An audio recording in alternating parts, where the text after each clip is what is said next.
You know, like I've even had people tell me they've eaten the thing that I'm looking for. Really? You know, yeah, when we were doing extinct, you know, looking for the extinct animals, of which we had success quite a lot. But I've had guys be like, "Oh yeah, they're delicious." I'm like, What? like, tell me where to find it. Like, you've eaten it, and you have no reason to lie about this whatsoever. Like, please just help me. What was this that they had said? That was regarding that caiman. Remember that yellow caiman? Yeah. And we did find them, so that worked out. But literally, I remember we're walking through the village in day one before we even get in the canoes, and I'm like showing people these pictures of all the different species of caiman, and I kept pointing to the Trompa largo amarillo, the long-nosed yellow one, right? And everybody's like, yes, no, maybe, one time. And then one guy's like, oh, those are delicious. And I'm like, oh, God, like, can we put this on Animal Planet? I don't even know. Like, I don't, can you say that this thing is delicious? Endangered species that you're eating.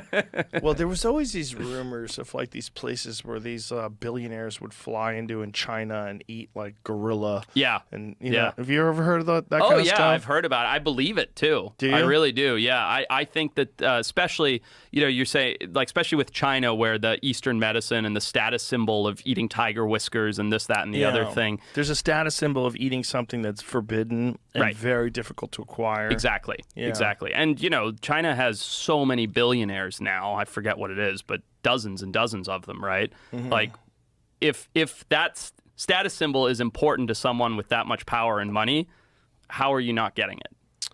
Yeah, what a weird culture where your status is based on eating something that's endangered. It doesn't even click in my head. Like, I cannot physically strange. understand it. Like, no part of me is like, oh, I get that. Like, I really want to eat some tiger whiskers. Have we ever talked about the Bondo ape? Yes, you have. Yeah, I know you Yeah. like the Bondo ape a lot. Yeah. Big lion-killing apes, Well, right? this is a big chimpanzee that lives in the Congo, which is... The Congo is so incredible. It's like, God, what an insanely rich, resource-ridden place that's also a war zone. And being absolutely raped and pillaged by, you know, big corporations in the Western world for resources and minerals. And I had Siddharth Kara on, who I think his book comes out. Does it come out next week? It comes out the end of January. Okay. But his book is all about cobalt mining in the Congo. Interesting. And it's horrifying. I do want to read it. Yeah. Horrifying. 19-year-old girls with babies on their back who are hand chipping cobalt out of the ground and then inhaling all these toxic fumes and powder, this dust, and then that is in your cell phone. Right. That's how the cobalt gets into your fucking cell phone. That's at your Apple store. Nuts. It's the new blood diamond, right? It's the new, and it's funny because I feel like the whole blood diamond thing, and you know, there's been lots of these things, but it all sort of went away because it got exposed. But I feel like no one's talking about the inhumane things that are taking place for our modern conveniences. It's one thing when it's a luxury, like a blood diamond, right?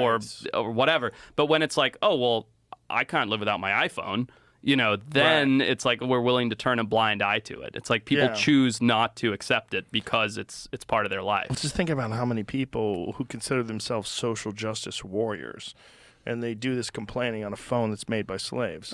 Totally. Yeah. So they're literally tweeting or texting or whatever their complaints on a thing that is contributing to the thing they're complaining about. The contributing to the worst version of it in humanity right now. Isn't it crazy? It's really crazy. I mean, it's like literally human trafficking. So in the book, does he actually go into the Congo and witness this? And he took video footage. He came on. His story is so compelling. Oh, I must listen to it. It's so and he talks about it with such passion because he worked on this for years and years and risked his life to obtain footage and to get access and to go to these what they're supposedly, you know, ethical mines. Yeah. And he's like, this is all horrible. It goes, all of it is tainted. Yeah. All the cobalt that we have, all of it is at least in some part coming from these, you know, what they would call, I mean, it's basically just the most primitive version, people in flip-flops with hammers,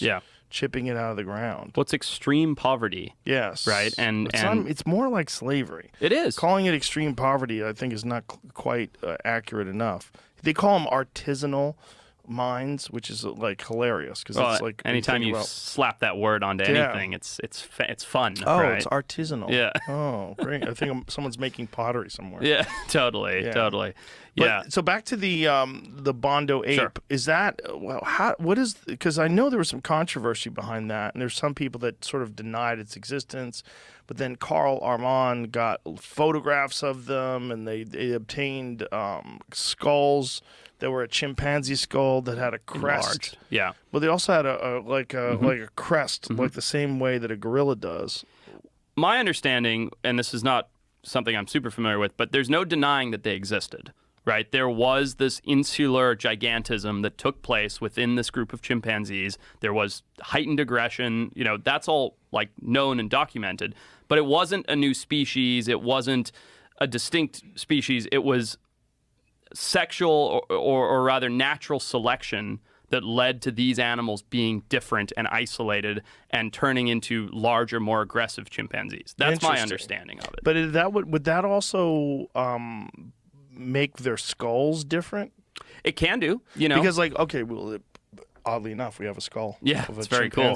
This is made by Shane Against the Machine, who's a guy on Instagram who's an incredible artist. Cool. He's made a couple of pieces for the podcast studio. Oh, rad. The difference is with this skull versus what they think the Bondo ape skull is, that the Bondo ape has like a bone mohawk right down through the here. center. Yeah, like a gorilla does. Sure. So, sexual selection over time can evolve for anything, can adapt for anything, right? That's why peacocks have the silly tail they have. It doesn't help them fly, right? It's only sexual selection. It's being bred for. So you get a bunch of chimps stuck on an island, stuck in a region, and the females decide for whatever reason that a bump on the head is sexy. Okay? Now, every chimp that has a slight bump on its head is being selected for by the females to reproduce offspring.